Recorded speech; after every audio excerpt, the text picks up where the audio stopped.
ଦେଖ ସାହାଯ୍ୟ ସମସ୍ତଙ୍କର କରିବା ଦରକାର ସମସ୍ତଙ୍କୁ ମତେ ପ୍ଲିଜ ଟିକେ ସାହାଯ୍ୟ କରିବ ଯଦି କାହାର ହିସାବ କିତାବ ଭଲ ଅଛି ତ ମତେ ଟିକେ ହିସାବ କରି କହିବ କି ମୁଁ ବୁଝିପାରୁନି 2 କି 3 ମତେ ଟିକେ ହିସାବ କରି କହିବ ମୁଁ ପ୍ରଶ୍ନଟା ପଚାରିବି ତମମାନଙ୍କୁ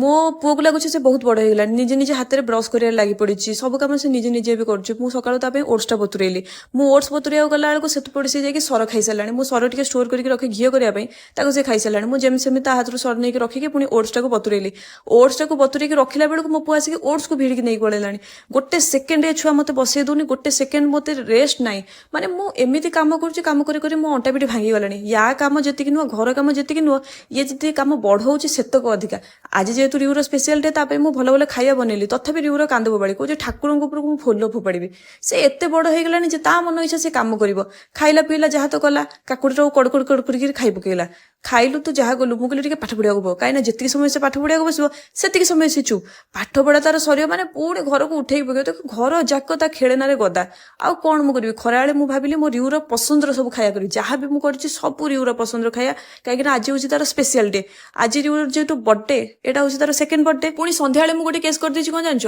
ଲଙ୍କା ବିନା ଲଙ୍କା ପକୋଡା ଛାଣିଥିଲି ତାକୁ ମିକ୍ସ କରିଦେଲି ଏନା ବାଛିବି ତାପରେ ମୋ ପୁଅ ଖାଇବାକୁ ଦେବି ଦିନ ଯାକ ଏତେ ଖିଆପିଆ ହେଇଯାଇଛି ଯେ ଆଉ ଇଚ୍ଛା ହେଲାନି ରାତିରେ ବେଶୀ କରିବାକୁ ହାଲକା ଫୁଲକା କରିଦେଲି ଆଚ୍ଛା ମତେ ନା ଗୋଟେ ହିସାବ କରିକି ପ୍ଲିଜ କୁହ ଯାହାର ହିସାବ କିତାବ ଭଲ ହୁଏ